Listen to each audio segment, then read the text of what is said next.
when you get a company and you have to start to dissect it and find out how we're going to try to, hit the goal of traction and get raving fans for this product or service, what's the algorithm? How do you do that? First and foremost, I'm going to speak to my experience because every marketer is different. I don't want to say this is the only way to find success in marketing or the only way to do marketing.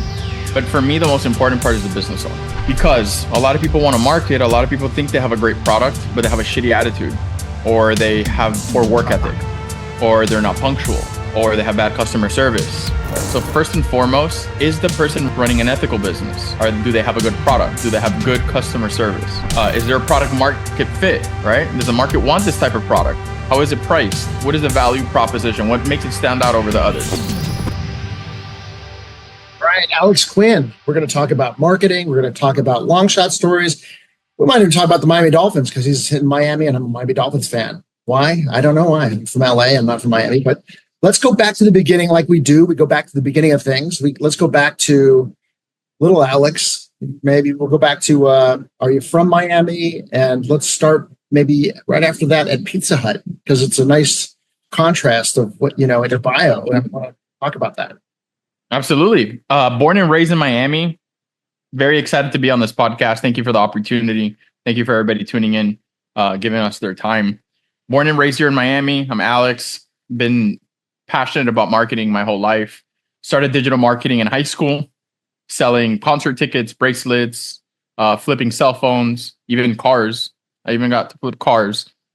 And upon graduating from high school, I landed a job in Pizza Hut as manager of the store. So I was in charge of all the drivers, the cooks, cleaners, the whole crew, logging hours, making schedules, just manager stuff. And at the same time, I was going to school for marketing and had a marketing job. So, I was trying to make money, pay for school, but while also do what I love to do. So Pizza Hut was great because it taught me a lot. Taught me how to deal with older people. Taught me how to communicate with older people who didn't want to listen to me because I was an 18-year-old store manager telling a 50-year-old driver to please don't forget to clean the bathroom. So you start seeing how people are treat you differently based off age, seniority, all this type of stuff. So, it's great life lessons from, taking care of food, temperature of food, having clean bathrooms, stuff that you don't maybe really think about if you're not doing stuff like that, and things that stay with you. Being mindful of cleanliness, of food cleanliness, of service, of customer service. All of these things I think helped greatly in what I do now. So Pizza Hut was definitely a good time. Following Pizza Hut, I finished school for marketing and PR and starting a marketing agency. And I've been doing that ever since. It's funny. We talk about Pizza Hut, and initially I thought, okay, we're just going to, that's a low point of your story. But at 18 years old, you work for a big company like that. You start to see the structure and the dynamics of things, how, the 360 experience of a business. You're not working for a small company, and that's a pretty interesting skill set. So when you start a marketing company, you might have a skill set of knowing how to market, but then you need to know how to run the marketing business.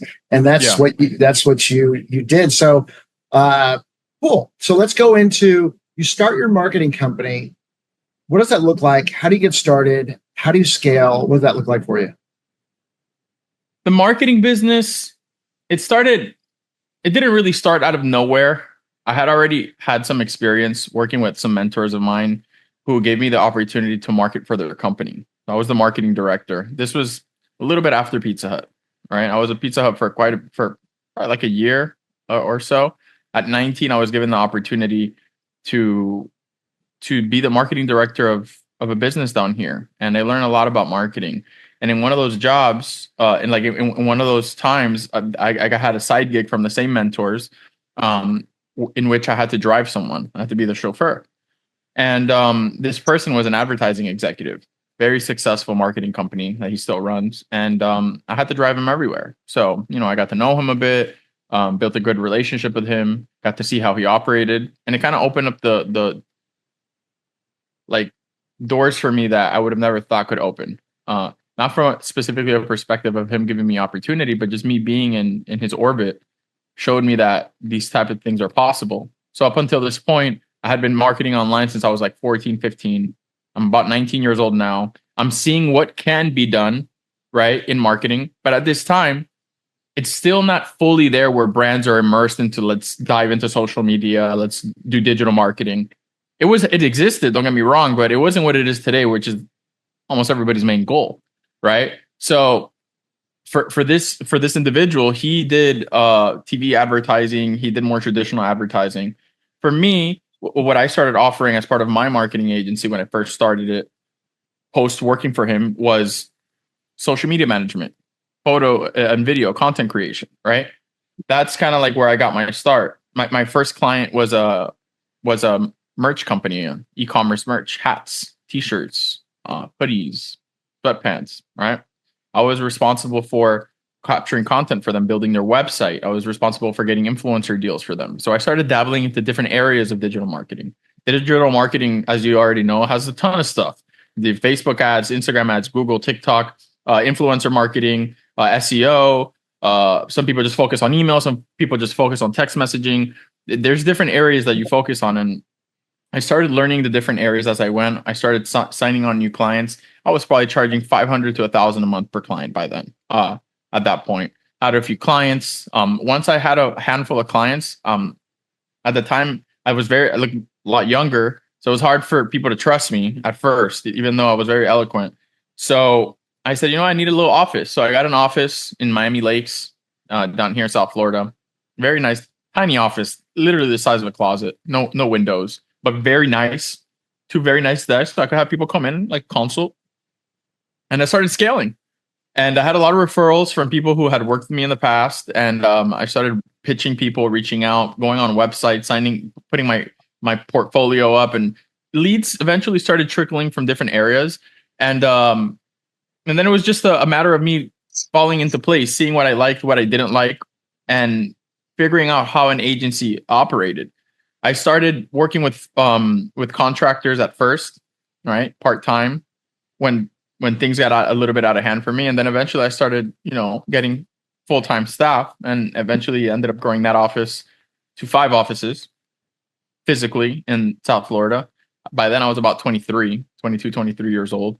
And went through multiple industries, the car industry, the luxury industry, when it comes to clothing, also hospitality, restaurants, clubs. So I kind of got to see different ways of marketing different products. And I got more comfortable with signing on bigger deals or taking on bigger risks. And we are 10 years in right now to the agency, going on 11. I love talking about business, but particularly marketing. It's why you're on the show today, because there's it's almost like, it's not magic, but it's like magic is in the art of magic is just, it's a process.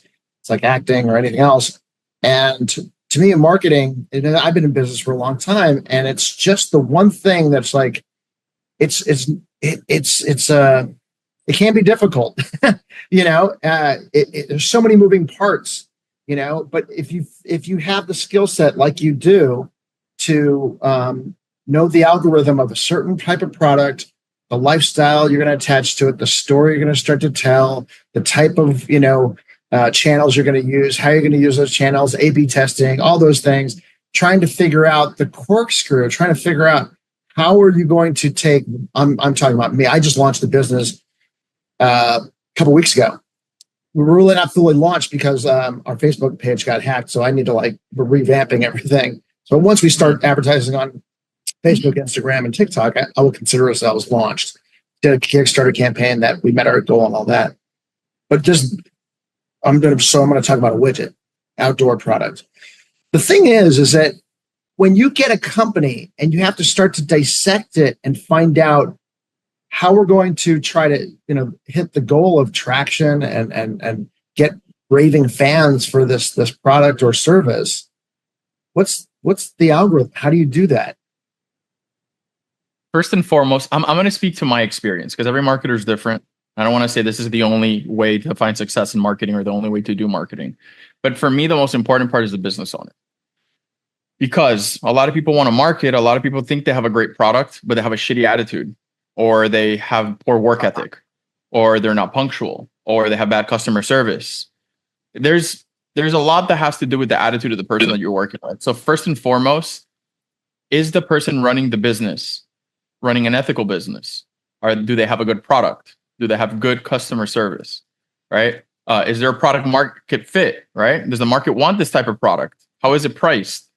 What is the value proposition? What makes it stand out over the others? Right? The general things you're used to hearing.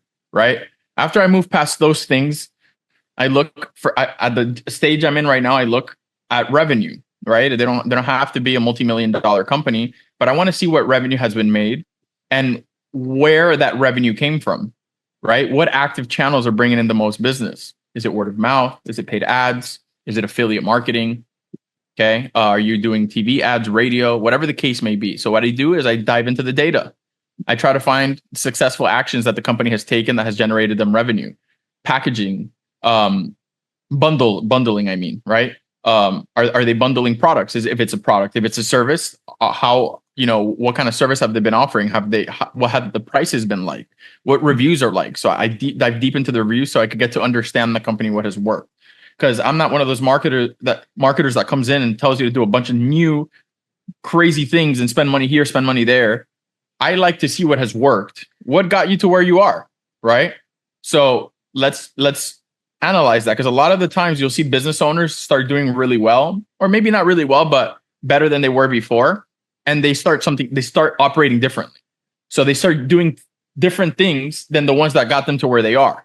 Now, keep in mind, you do have to be adaptable, but there is common denominators within the data. So what I do is I try to double down on that. What have been the successful actions? Let's analyze those. Is that way of operating still possible? If it is, then let's make a marketing channel out of that, or let's beef up the marketing channel. Next, we look for the next closest, lowest hanging fruit. Where could that be? Well, are you having success in emails? Are you having success in text messages? Do you even have an email list? If you don't, why aren't you collecting emails? Why aren't you blasting people?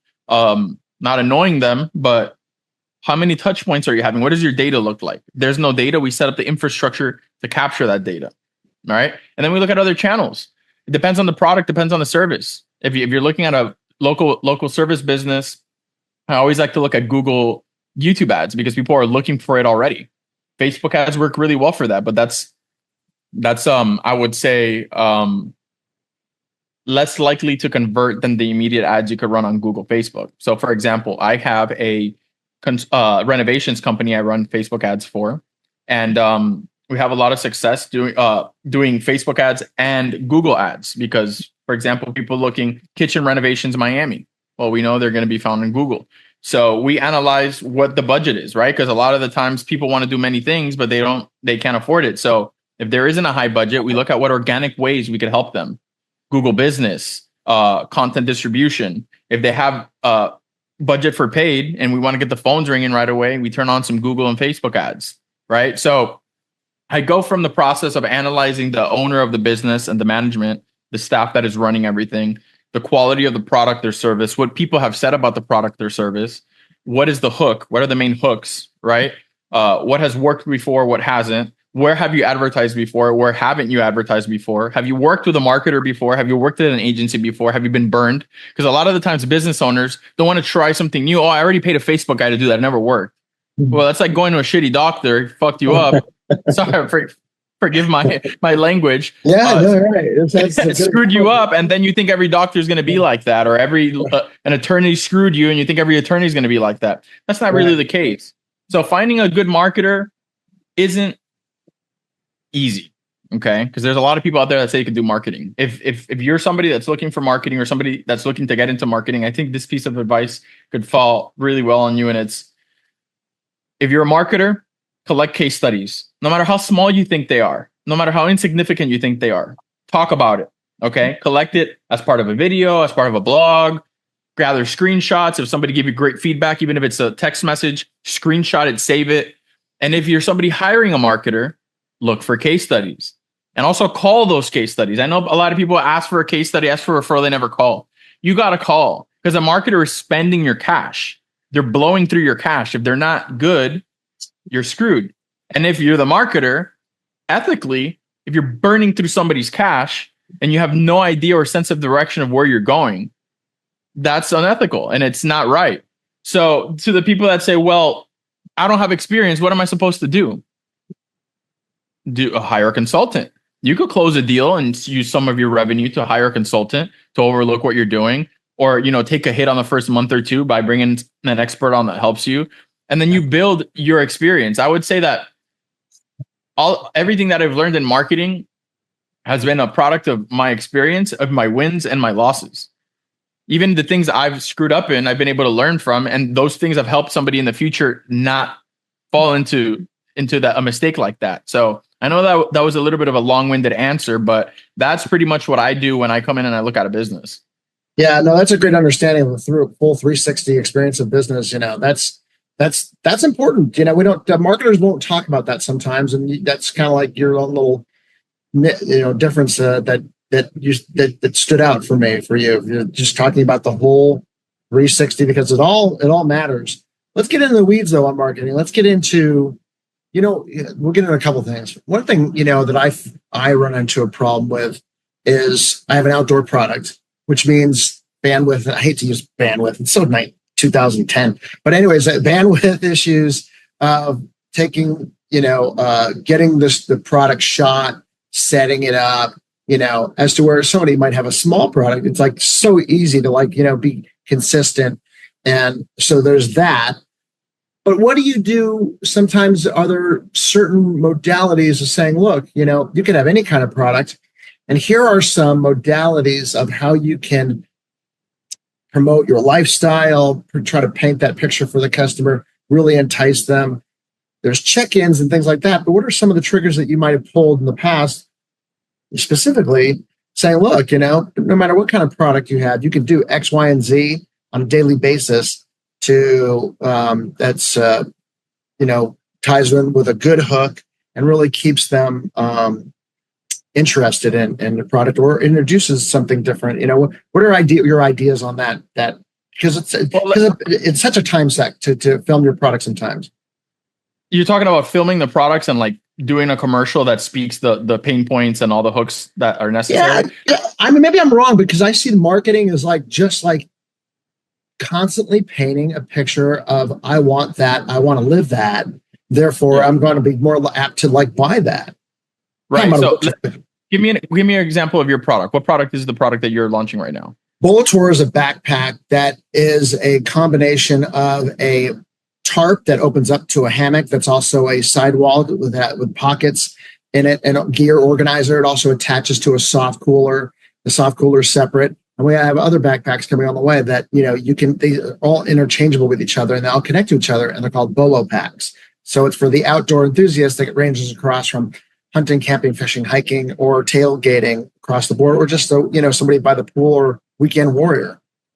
Okay, so look, I actually love that you mentioned this because I used to have an e-commerce store that I sold by the name of Survival Nomads, and we sold camping equipment, backpacks, all-in-one tools. So pain points, okay. We speak to the pain points. Very important right away. You don't have to have a Hollywood production, by the way, especially if you're outdoors. If you're outdoors, it could be more rough, right? Getting products in hands is important. I think that the best thing to do, if I was you and I'm getting ready to create content to market this, is get products in hands for people that could actually do a video on their phone, using it out there in the wild and talking about the problems that you're solving. Give me some of the problems that the backpack solves. At least the first that come to mind. Well, when you go to, let's say, a desert, you're camping in a desert, you want to stay off the ground. You want to be able to have a hammock, but how do you, set up your hammock?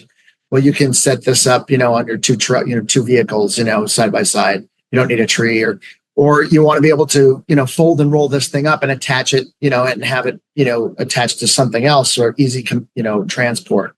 Or you want to be able to have, a soft cooler that can be used as a regular, carry case, or it can keep your, brisket warm if you're smoking a brisket, or it can keep your drinks cool for 24 hours, like a Yeti, kind of like cooler. Right. And there's many other things. There's a gear organizer. You could use it as a fly tarp to protect you from rain. It also has a drain on it for collecting and diverting water. So if you're out in the middle of the wilderness, you can collect water and then drain it and store water. So there's a lot of things like that. What led you to creating the product or to solving these problems? So I started a tarp company in 2000 and tarpsplus.com. And about 3 or 4 years ago, I was camping in Terlingua, Texas in the desert. And I said, it'd be great to figure out a kind of a product that, like, if you got screwed out here, you could have water, you could have shade, you could have a hammock, sleep off the ground, you could keep your drinks cold for at least 24 hours. And then, and then somewhat can create like a Swiss Army knife of a backpack that also is a tarp that also has other, possibilities to it. There's the hook. You've been in the business for 24 years. You wanted to solve some of these problems for yourself. You went ahead and created a product. People got behind it. They supported it. They funded the product. You solved these and these pain points. Okay. You could speak that in the ad copy, right? And then you could also have the influencers or whoever it is that you're sending the product to show that out there, setting it up. This helps me avoid this, or this helps me overcome this. I didn't think that it was going to do this, and that. It's a Swiss Army knife of this, and that. Now, keep in mind, one main hook isn't going to catch everybody. You're usually going to have one main hook. This is something my mentor, Jeremy, has taught me. There's going to be one main hook, and then you're going to have mini hooks. So you have to try to determine what is your main hook, the thing that is going to capture people the most out of this backpack, out of the setup that you're setting. What is that main thing that you think they're going to be like, I need that because that's a huge problem for me. That's the main hook. But then you're going to have tinier hooks that catch the rest of the people. Maybe another feature or benefit of the product, right? That's going to be important to highlight. So as far as features, what features the product has, maybe the type of material, maybe the type of maybe how long it cools products, right? Some of the benefits that you're going to get from it. You could make videos for each benefit, for each hook, right? And then what you're going to want to do is testimonials. So you're going to want a good top, middle, and bottom of the funnel strategy. If you're going to run Facebook ads for this, you're probably going to go direct response. What is the product price? It's $350 for the Bolo pack with the Bolo tarp and the cooler connected. We don't sell them separately yet. Okay, awesome. Do you have a healthy margin to be able to spend a good amount on Facebook ads to convert the sale? Yeah, our margins are not exorbitant, but they're just above Shark Tank's margin. They're above 60%. Okay, beautiful. So one good thing to think about before you run the ads is, what am I willing to spend per conversion while still be profitable, right? And this is a number you're going to have to make up at first because you don't know if Facebook's actually going to give you that cost per conversion. But let's say you sell at 300, you're like, I'm willing to spend $100 to make this sale. Maybe I make a little bit, maybe I break even, but maybe there's an upsell, or maybe there's a great thing you could do is, for example, you could sell them an insurance, right? You sell them an insurance for an extra $30. If anything breaks, you send them a new one back as long as they send it in. Most of the times, things are not going to break. So you're going to make additional revenue from the insurance, right? Mm-hmm. That's something right away that people add. It'll increase your average order value. You're going to have a top, middle and bottom of the funnel strategy. Top of the funnel, you're probably going to go direct response, telling your story, why you created this business. Why are you passionate about it? Well, you're a guy that's in the mix. So right away, other people are going to connect with you because they're like, oh, well, it's not just a company trying to sell me some random shit. He's had these problems. Somebody that actually does what I do built this for me. Okay. Then you want to show your social proof. So what do you have as social proof so far? Well, you had a bunch of people fund the product, right? You did a crowdfunding, correct? Yeah. Okay. So a bunch of people believe in the product. That in itself right there is super solid. Okay. Let's say you don't catch some of the direct response. Your retargeting could be all the pain points, videos for all the pain points. They could be you on camera, you outside talking about it, right? You don't have to have a crazy production again. You want to make sure you use a good camera. You could iPhones that do 4K nowadays. Make sure it's well lit, and just speak to the pain points. Speak to that person that is you going out there dealing with these problems. Oh, you want to be elevated. I don't know. Maybe bugs are crawling on you. Again, I'm no expert in the matter, but we want to talk about the features. We want to talk about the benefits. Distributing videos, and then bottom of the funnel, you could have carousels, you could have photos. You don't all your ads aren't always going to be videos, by the way. Okay, this is a big misconception. A lot of revenue, if not half, if not half, a little bit more than half in some cases, businesses are making that revenue from photos, from static ads. So one thing you could do is carousels. A carousel with all the like feature 1, feature 2, feature 3, pain point 1, pain point 2, pain point 3. Or you could do dynamic ads, bottom of funnel, especially if you're running Facebook ads, dynamic ads. You could put a bunch of photos and videos in a dynamic ad with 1 or 2 body copies, and it interchanges, right? So right now, what I'm explaining to you is a 3-tier structure. You have the top of the funnel, targeting cold traffic if need be, or even traffic that has to do with your industry. Then your retargeting campaign is going to be maybe a series of 5 to 6 videos that are targeting people who landed on the page but didn't purchase. You're doing belief management, authority building right here through these videos, no call to action. And then bottom of the funnel, you have one campaign, conversion based, if you're on Shopify or whatever, wherever it is that you're building, targeting the people who saw those videos, who landed on the landing page, who engaged with your social media, and you exclude the purchasers. So now you have a 3-tier structure here. And then what you got to do is you constantly creating new content, because your ads are going to fatigue. So ideally, you're going to want to be maybe doing 1 to 2 shoots a month and sending out product to influencers. There's platforms out there like Billo, Billo, I believe it is.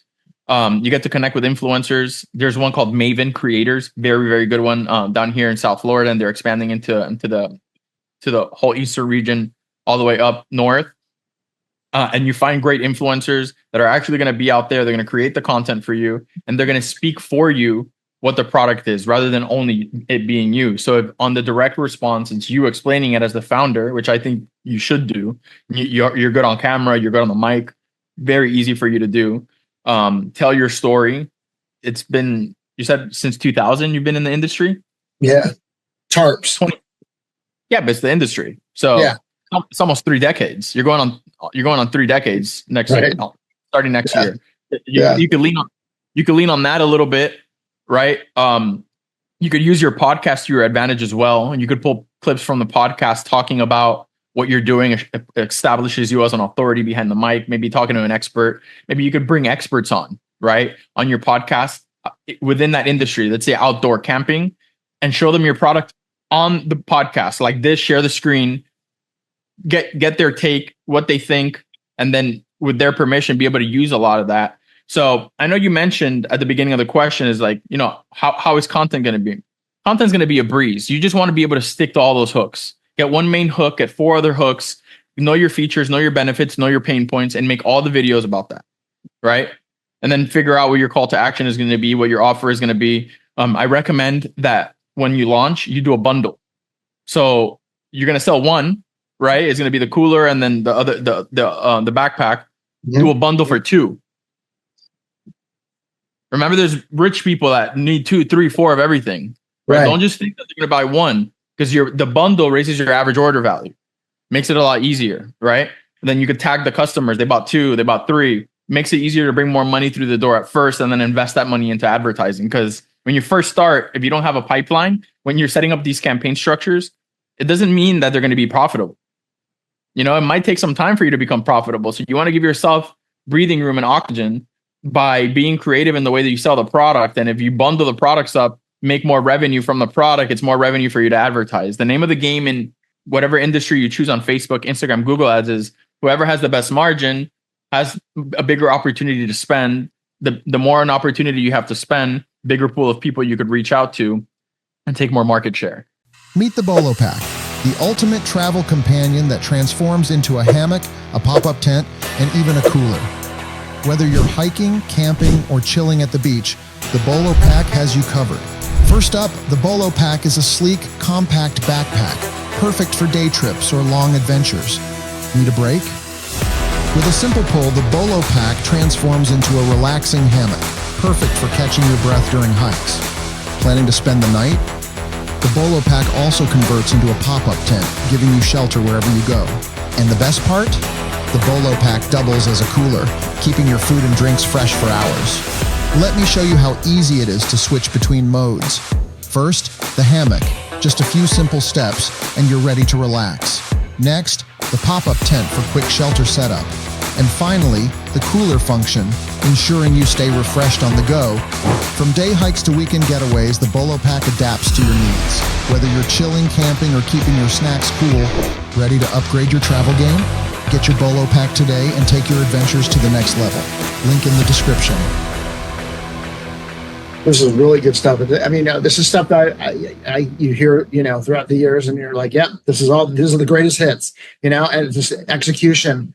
Let's talk about execution videos. You get your content out there, it's an art form. It's not only videos, because you can do a carousel, you can do, dynamic, where you're taking your pictures and it's kind of like letting, the platform kind of do it for you. But there's a lot of video editing, and there's a technique to it.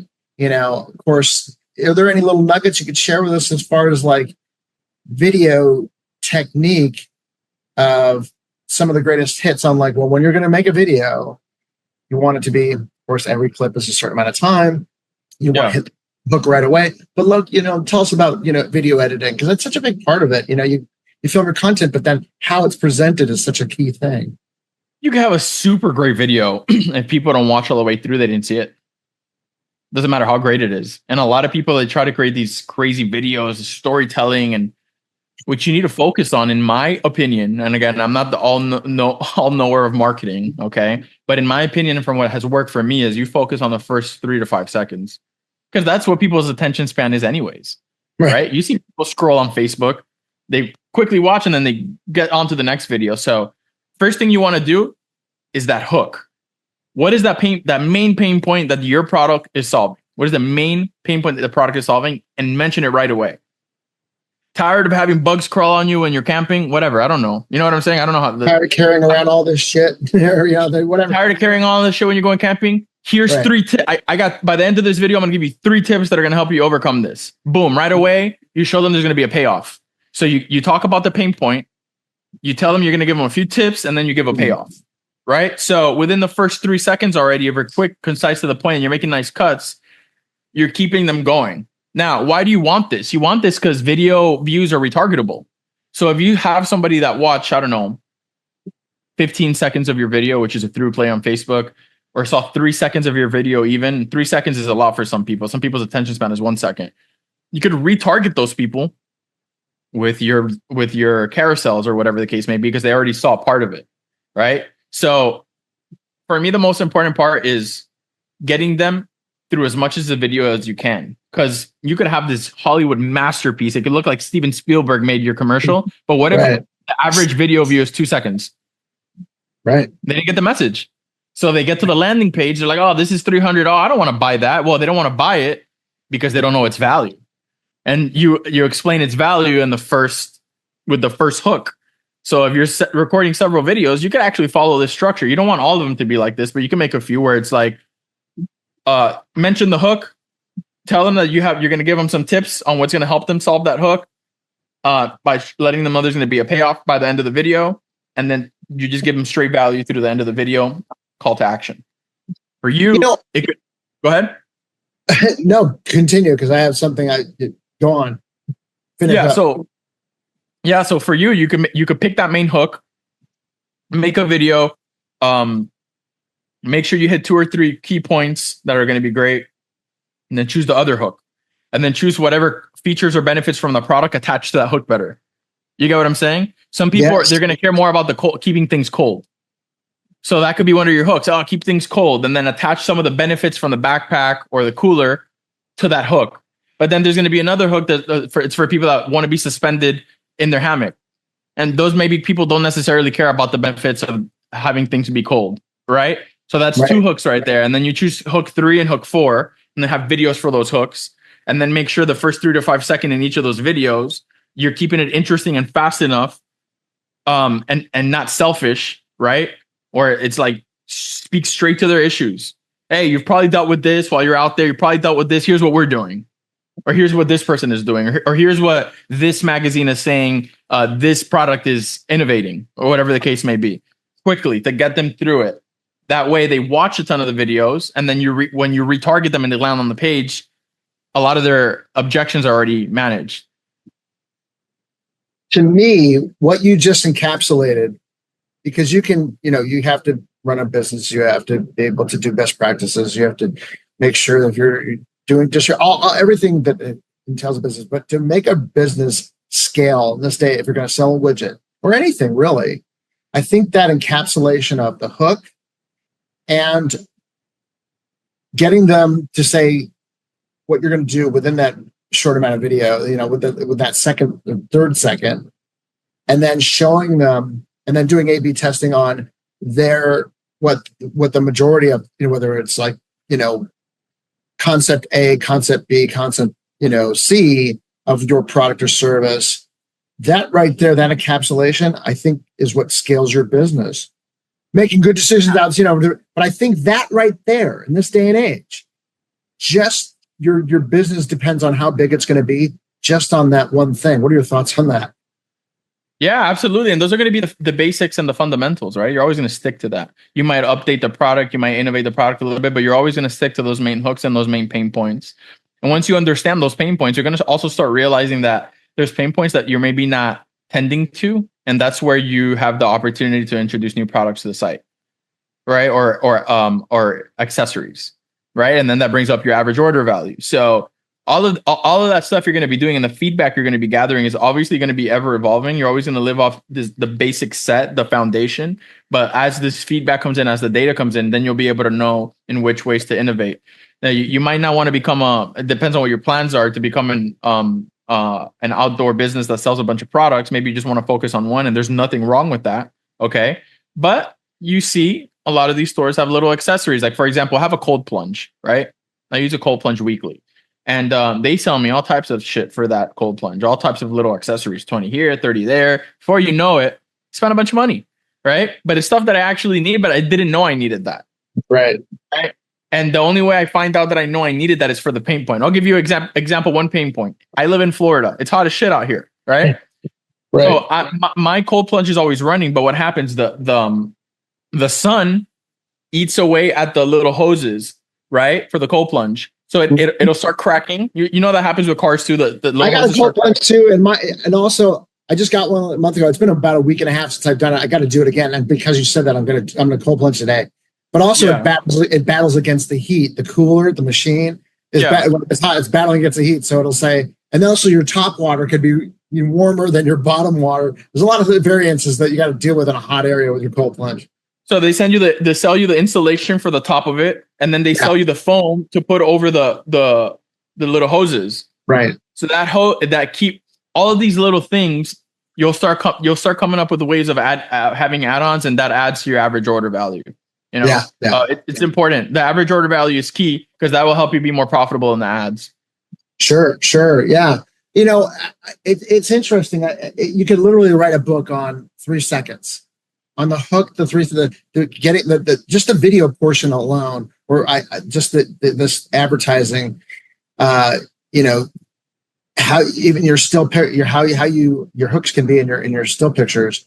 I just think that's such a science. That's the hard part for me, is to really kind of discover that. We do have a product that we just started sending out to influencers, but I think listening to you today would be a good idea is to say, here's the hooks we want you to concentrate on, and say what you want, but maybe kind of bullet point down to them these key things, of which I look at like a science, which I think is there's nothing changed with psychology in 1,000 years. It's just that, how to display that, I think is an interesting execution. And that's what you excel at. One great thing to do is maybe even before giving them pointers, have them tell you what they think the hooks are. And maybe not asking them, what do you think the hook is? Just what was the first thing that stood out to you? What problem did it solve for you the most? What would have made this, if one thing from this product would have been worth all the money, what would that one thing be? And then build from there, That's really good. Would you say this is this portion of your business is the biggest needle mover for your clients? Having this particular, what else is so big? I understand you upsell, cross-selling and all that, but as far as getting a customer to buy, this section right here, what we're talking about, the video, the pictures, the hooks. I mean, is there anything more that moves a sale and paints the lifestyle of a product more and gets more fans for a product or service than this particular subject? Educate the hell out of them. People love to be educated. Put a lot of educational content around the product that speaks to their lifestyle. Secondly, do PR, public relations. Get your product on magazines, and that's not necessarily going to make you money directly, but indirectly, it's going to position you as an authority, right? Be part of blogs. And for example, one great way of building community, and you already have a community. You had people crowdsource to crowdfund your product. Tap into those people, that use them somehow. Put them into a Facebook group. Put them into a Discord community. Like, create a community around your product and do events. Events are key. Local stuff. Like, a lot of times people are like, what is the biggest thing I could do? Sometimes it's not that big. Local sporting events, local athletes, people that go camping a lot. Be part of what brands are big in camping and outdoors and everything that has to do with your business. What events are they going to? Trade shows is another big one. Like, you taking this product to a trade show, you could potentially knock it out of the park. You could potentially not only have your digital sales going on, but you could have distributors. You could have people buying wholesale. And within that, you'll continue to build communities. So what I would say is show importance to the people that got the product to where it is. And you said, what could turn the sale? What turns the sale more than showing a product that was nothing? It became something, and it became something because other people that are not you believed in it enough to create it or to help you create it. If you lean on that, and maybe you do a little bit of PR, and maybe you come out on TV or a blog or a magazine, and you talk about all these people that decided to back you and give you this money so you could launch this, and you show them love, and you show that you keep them in mind. You maybe when you do certain campaigns or certain stuff or new products, you can name it after somebody that helped, or you could figure out certain ways of involving people that already helped you, and it'll show people, look, they look out for their people. You know what I'm saying? Like, if I buy this product, I'm gonna be part of this community. Like, at doing events, like, for example, I'll give you a great example. I had somebody I spoke to recently who's the CEO of Spartan Race, and he does a ton of events, and the community and the camaraderie behind the events is incredible, right? Maybe doing a local event where you host, I don't know, a 2 or 3 night camping trip with influencers. And you get maybe a few water brands behind it, or a few brands to team up with you. That way you start putting your name with other brands, right? And you create content of that weekend. Imagine if you did like a 2-day weekend where you sponsor it. You get maybe a water company, maybe some type of other company that isn't a direct competitor. You host some influencers or some local people. You're going to have them for 2 days. You're hosting them, and you're showing them, look, we brought the product to life. We want to, maybe even some of the people that contributed, right? Maybe the local people that contributed, bring them on, have cameras, and show everybody using the product in action, and bring the little microphone and ask them, how was your first night sleeping on this? Or how was this? How was that? That right there builds community. That right there gives you feedback that you need. And that right there gets content that you need for ads. So you kill like 3 birds with 1 stone. These are all things that you could do interchangeably to help you out to answer your question. Alex Quin, you are good at what you do. I love it. These are all the greatest hits, man. And these are all, but you've encapsulated, man, right off the dome. You've got it going on. Let's do a top 5. We've already talked about them. Let's encapsulate it. If somebody is, limited budget, that's not us. We have a budget, but let's say limited budget. Somebody is going to sell an original widget. How would you guide them? What are the top 5 things that you would set them off to do that's within their budget to do so? Are you referring to like a digital product widget? Yeah, like product. Like a physical product, what they should do? Yeah. Physical product, yeah. Uncle Alex, you got your cousin, you got your nephew comes up to you and says, "Hey, Uncle Alex, I got this product. I just invented it. What's the first 5 steps, man? Tell me how I can set myself up for success." What do you tell them? Right off the bat, try to get on Amazon. Nice. Okay. Getting on Amazon, it takes a few weeks, but the thing you have to understand is that Amazon's landing pages are built to convert. Amazon makes it easy for you to sell your product, and Amazon has an advertising platform. People are in the mood to buy when they're on Amazon. So if you have a product that you're putting out that has promise, you don't have a huge budget to go creating videos and Facebook ads and Instagram ads and building a website and building a landing page, and because there's a cost that come with all of that, the copywriting, the graphic design, all that. Get on Amazon, get on Walmart, start there. Look at your competitors, read the good reviews and read the bad reviews. What bad things are they saying about a similar product like yours? And then make sure that your product doesn't have those issues. And if it does, work to fix them, right? It's a great way of getting started there to have some sales trickle in.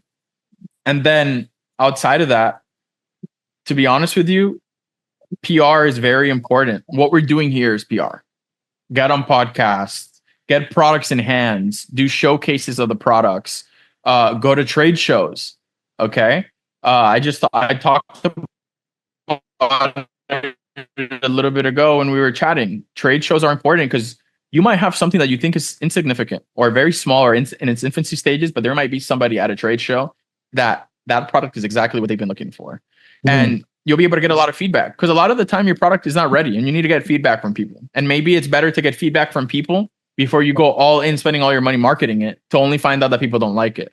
So if somebody's just starting out, doesn't have a big budget, even doesn't have a budget to give free product out, still get the products in hands, do a focus group, bring people together. Hey, check this out. What do you think about this? What do you think about that? And if you really, really, really, really don't have many resources, blast people on Facebook, Instagram, TikTok, LinkedIn, DM, sending them videos, sending them voice notes, showing them your product, asking them what they think, whether it's a store, whatever the case may be. There might be people that, whether it's on consignment or whether they actually purchase from you, they'll be willing to have your product in their store.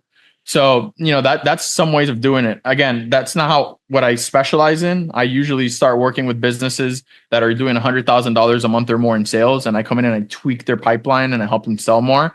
But if I was to start from zero, and I have started brands from zero, knocking on doors, pitching people every single day, reaching out to at least 10 to 20 people to see your product, to potentially have your product in their store. There's also other e-com stores that sell products. You could offer them to have your product on their store. And they have some type of affiliate deal, build out an affiliate network, give people a percentage of the sales. There's many ways of doing it. You're good. You're good. You know what you're talking about. And you're on the thick of it, man. This is awesome stuff. Tell us what you got planned for the future. What do you see yourself doing, and what's the future look like for you? Scaling my agency is number one for me. The number one thing we look at is we try to find great partners. Okay. We're not an agency that works with 20, 15 clients. We have clients and we make them a crap ton of money every month. And we're able to make great money from that. We have a retainer plus revenue share model where we either earn a floor or we earn a percentage of revenue, whichever's higher. So we're highly incentivized. For me, it's finding the right people with the right product, with the right attitude to scale them. I've scaled brands past 7 and 8 figures already. It's not a problem for me, right? What is a problem is finding a good product and finding a good person behind the product. That's the problem. And another problem is maybe you have the right person, the right product, and then they don't have money to pay for ads. That's another problem. But if you have somebody that has the money to pay for ads, that has a good product, that has an ethical product or service that they're selling, that trifecta for me is great. And I spend every single day communicating with people, trying to find good partners. And I do. That's my goal, to continue to find good people that sell good products or services that help people. That's number one. Number two, I have a book coming out. It'll be my 3rd book. It's a book on digital marketing that teaches you everything in digital marketing from A through Z. Okay. That comes out roughly February, March. So very excited working on that. And that's pretty much it, man. I'm active in the media. I write on Forbes.com. I write on entrepreneur.com. I write on multiple media outlets. I talk about business and marketing. It's all free. I have, thousands of pieces of video content out there. Somebody wants to learn about business and wants to learn about marketing, specifically within the field of marketing, the business side. I mean, there's content out there. So I'm not gatekeeping any of the secrets. A lot of the things I teach or the things I do on a day-to-day basis, I put out there for free. It's just a lot of people are not disciplined enough or organized enough to go and take all those teachings and put them into action. And that's where, when it comes to people having to hit me up to either hire me to do their ads or hire me as a consultant to teach them and then they do it. But that's pretty much what I do on a daily basis, man. Connecting with people like you here, doing great work online, and constantly educating myself every single day, going to courses, going to conventions, going to masterminds, and seeing what are the top things that are working in what industries, what are the best strategies, what are the, what's the latest and greatest. You always have to be educating yourself. Doing well, man. You're going to get where you want to go. I can see the magic. Tell everybody how they can find out more about you. You can find me everywhere on social media, Alex Quin, 1 N, not 2 N's, Quin. You'll find me everywhere, Instagram, Facebook. You can find me on my website, alexquin.com. You can also find my books on Amazon if you just type in Alex Quin. And yeah, pretty much it. Valuable information today. So much so, I think I'm going to be talking to you in the post game, maybe about some, maybe we'll do some business together. So thank you so much for sharing. Really appreciate it. Appreciate you, Michael. Appreciate your audience, man. I really enjoyed this. Thanks for joining us. Gear up for your next adventure and head over to bolator.com to check out the amazing Bolo Pack and their other innovative outdoor gear. Catch you next time.